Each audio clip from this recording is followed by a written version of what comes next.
dear Dr. Berrano Abegas, and all of the members of the African Academy of Science.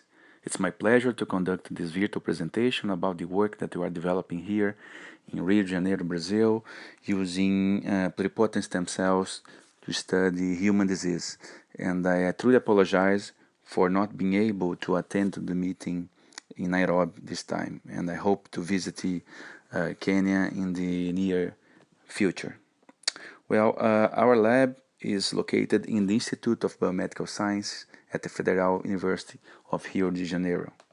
This institute, it presents 40 different research teams that are associated in 6 different scientific programs, most of them related with cell biology. We are 46 faculty members, 120 students, 34 postdocs, and 40 technicians. We have several animal and equipment facilities. Our lab is also, as the other labs of the Institute, very welcome to international collaborations. We have so far our own institute and the graduate program at least 40 foreign institutions with which we collaborate over the last years, and it's very important for the development of the work in our institute.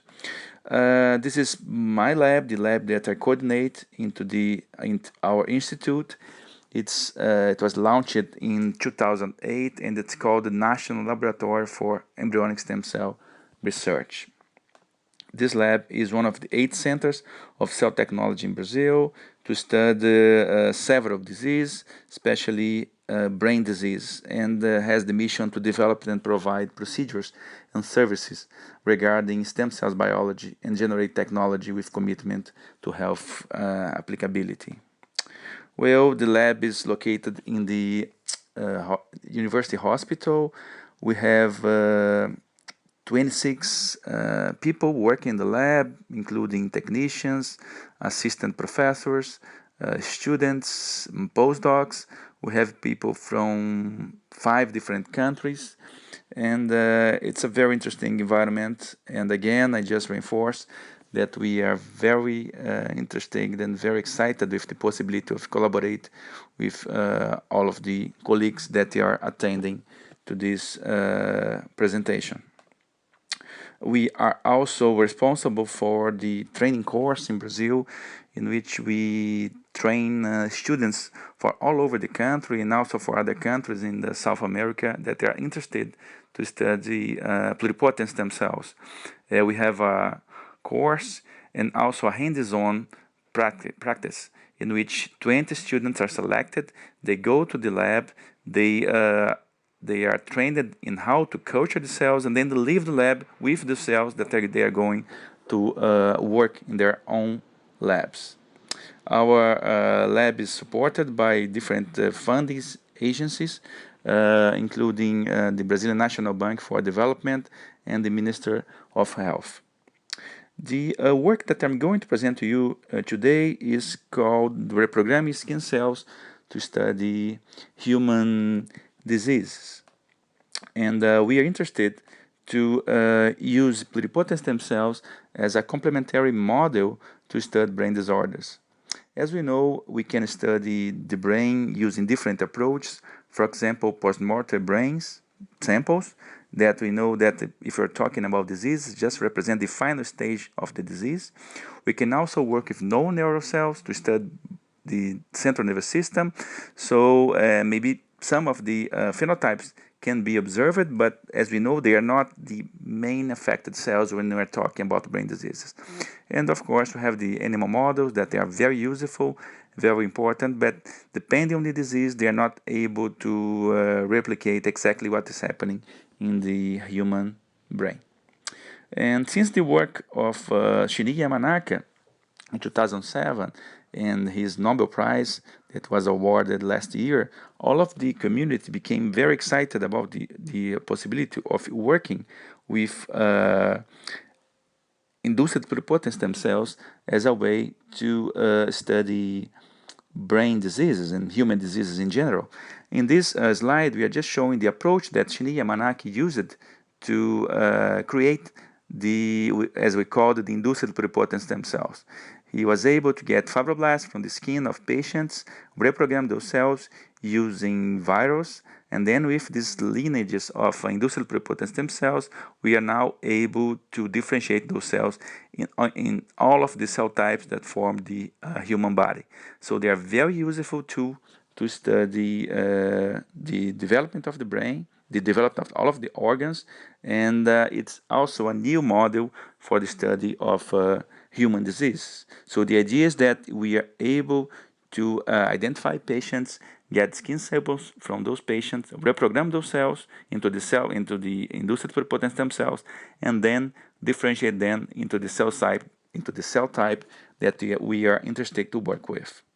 There are several models that are being used to several diseases that have been studied using this model, including ALS, Alzheimer's disease, Parkinson's disease, amongst others that are being shown in this slide.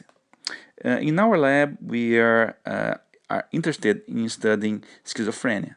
Schizophrenia is a mental disorder that is characterized by positive symptoms such as hallucinations, negative symptoms such as depression, and also cognitive deficits. If you think about the whole population, 1% of the population has schizophrenia. It's considered one of the 10 top causes of disability in the world. Only in Brazil, we have almost 2 million people with schizophrenia. We have more people with schizophrenia, with people with HIV, Parkinson, and Alzheimer together. And we have millions and millions of dollars that's being costed by the public health system to try to treat these patients. And of course, as we know, there's no really a cure for schizophrenia. Schizophrenia can be caused by genetic factors as well as environmental factors. So it's a very complex disease.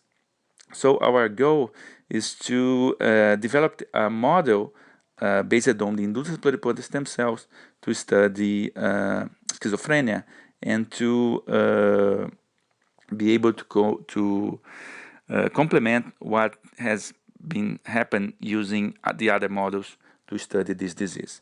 So I have one PhD student, Bruna Paulsen, and one postdoc, Renata Maciel, who were in charge of starting this project a few years ago in our lab. And first, we had a collaboration with Dr. Paulo Abreu, who is a psychiatrist in the south of Brazil, and then we got the skin samples from different patients, from the total of 10 patients with schizophrenia and also from controls. In this slide, we are just showing the fibroblasts that they grow from the skin of these patients. We then, in collaboration with Martim Bonamido from the National Institute of Cancer in Rio de Janeiro, we were able to reprogram those cells from fibroblasts to the colonies of induced pluripotent stem cells, both controls and the schizophrenia patients. And in the other slide, in this slide, we are seeing that these cells, they express all of the pluripotent stem cell markers. That's one characteristic of these cells that are able to differentiate in all of the cells of the human body. As we can see, they are labeled with, for example, OCT4, SSA4, and others factors that confirm that these cells, they are really pluripotent. We did it using immunocytochemistry and also PCR. The cells are also able to differentiate into the 3 germ layers, and this is also one characteristic of cells that are able to become different cell types in the human body. We confirm it by creating these embryoid bodies. As we can see, these spheres in the upper part of the slide, and also we were able to characterize those cells by using markers of the different germ layers. Okay, in the next slide, we show that we were able to differentiate those cells into neurons. And in the next slide, we confirm that these neurons, they are functional. They are able to behave as functional neurons. And this part of the work was done in collaboration with Newton Castro from the same institute, from the Institute of Biomedical Science in Rio de Janeiro. Okay, so we know that like there's this new perspective about how to study schizophrenia that is based on the idea that schizophrenia, despite the fact that it start to happen during the beginning of the adulthood, it could be triggered during development when you are forming the brain.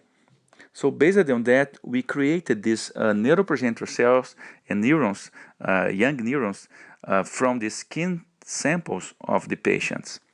As we can see in this figure, this is a network of neurons that were differentiated from these induced pluripotent stem cells. And based on that, we decided to start working with try to find some kind of phenotype in the neurons that were derived from the skin of the patients, and that could be confirmed in the whole patients. And the one aspect that is interesting about this disease is that in the schizophrenia, oxidative stress is a main subject of the problem. It's associated not only with the genetic factors and also with the environmental factors, and it's able to trigger several of the characteristics of the disease, and it was already described in the patients, in the live patients, and also in postmortem tissue. So the first thing that we decided to see was to try to evaluate how was the levels of the oxygen consumption in those neurons, in these neuroprecursor cells, assuming that this could be associated with changes in the oxidative stress pathways. And this work was done in collaboration with Antonio Galina and Mariana Silveira. They are both assistant professors at the Federal University of Rio de Janeiro. So our question was, what happens with the oxygen consumption of those cells? These cells, they are going to consume oxygen to create ATP or not? And also, is there any change in the consumption of O2 when you compare the neurons from controls with the schizophrenic neurons derived from the skin of our patients? And from now on, I'm going to compare fibroblasts from controls and the schizophrenic patients, the iPS cells, the induced pluripotent stem cells in both cases, and the neuroprecursor cells also from controls or the schizophrenic patients. Well, the first thing that we found comparing the consumption of O2 between the fibroblasts of the control and the schizophrenic patients, that there's no difference, as you can see in the left bars in this graph.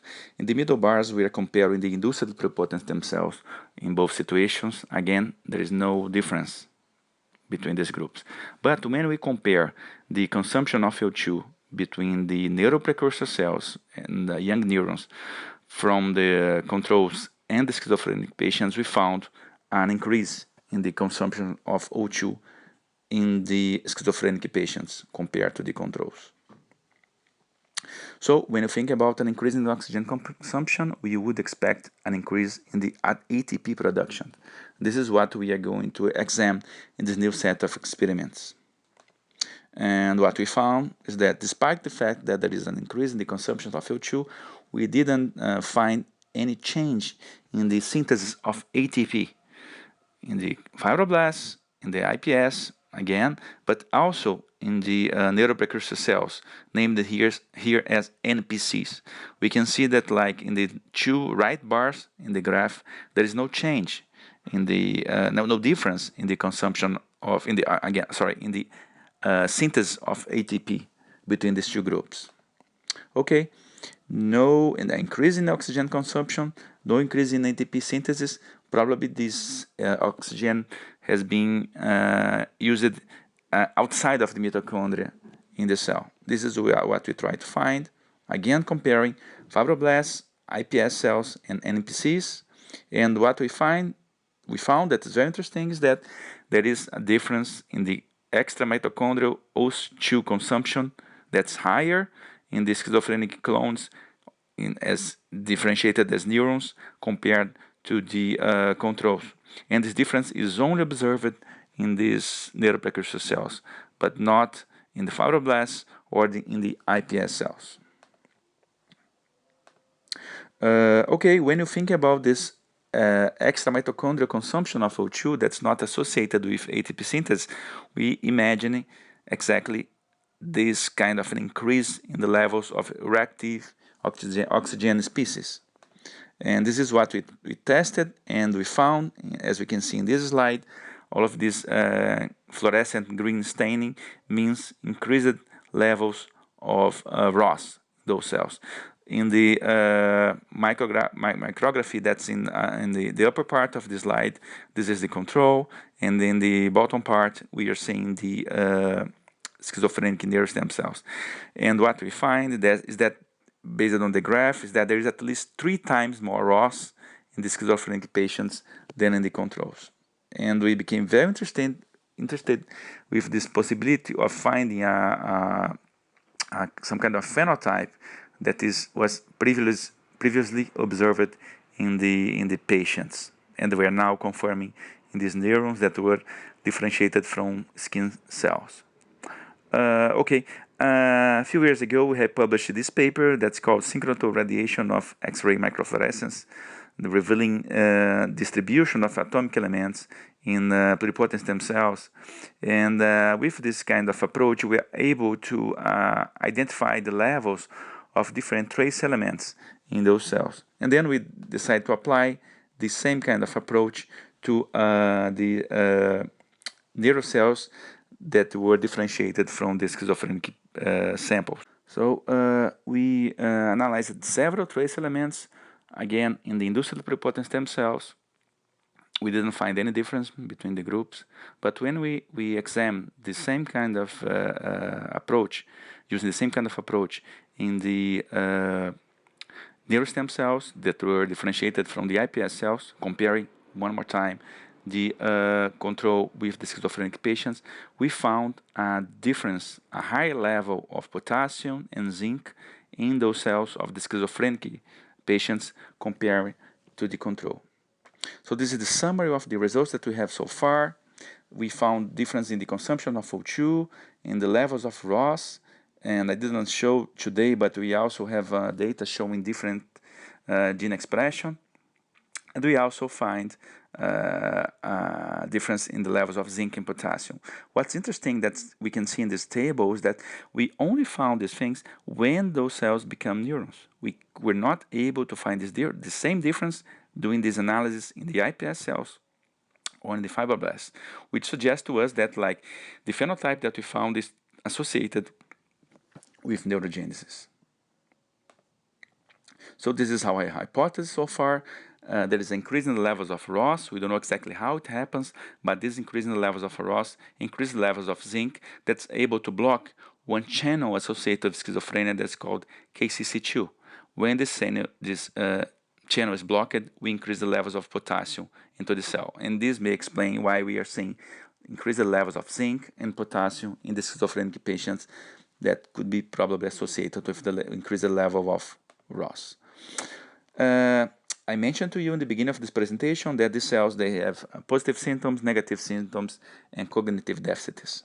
The positive symptoms, they are usually treated with antipsychotic drugs, but the negative and cognitive symptoms, it's very hard to treat in those patients.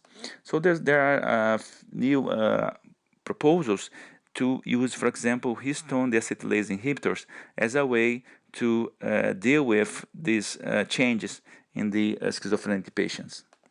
And this is why we decided to add valproic acid, that it's mainly known as a mood stabilizer. It's also used to treat epilepsy, and they decided to use VPA in our samples. Basically because it's already approved by other means, I mean for other diseases, but also because it's able to increase the levels of glutathione S transferase, and also, at least in animal models, to decrease the levels of zinc. So let's see what happens when we add VPA, valproic acid, to our samples. And this is what we found. We found that we found this decrease in the levels of ROS in the neuroprogenitor cells from the schizophrenic patients. And more than that, we also found a decrease in the levels of potassium and zinc in those patients, in the cells of those patients. So it's interesting that we were able to describe a phenotype and now and also you're able to use a drug that are able to revert this phenotype that we believe is associated with schizophrenia. So the idea as the hypothesis is that ROS increases zinc, that blocks the channel, increases the levels of potassium. When we add VPA, we decreases the level of zinc, we decreases ROS, and we leave the channel open. This is why we don't accumulate potassium in those cells. So to summarize our results, we are able to identify a phenotype in vitro that we believe is associated with schizophrenia, and we are able to revert this phenotype, at least part of this phenotype, using valproic acid. So this is our approach. We believe that now we have a model to study schizophrenia with iPS cells, and we are very interested to combine in different kinds of drugs as a way to revert this phenotype in vitro. And we are also very excited because starting next year, we will have a completely new lab to work with these iPS cells doing high throughput screening, using high throughput screening methods applied to the study of human disease using pluripotent stem cells. We are acquiring now an automated system to do this, some kind of robot that will help us to do this screening, and we are very excited with this possibility.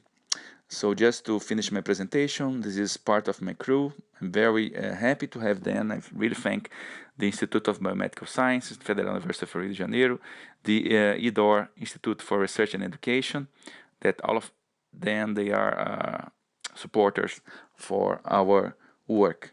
And again, I just would like to say that we are very open to collaborations with the colleagues from Africa and worldwide, and we will be, all of you are very welcome to join the lab, to visit the lab, and to attend to our course, and eventually to become collaborators as scientists in our work. Thank you very much. Again, Dr. Abegas, all of the members of the African Academy of Science, all of the scientists that are attending to this meeting, and hopefully we will visit Nairobi in the future. Thank you very much.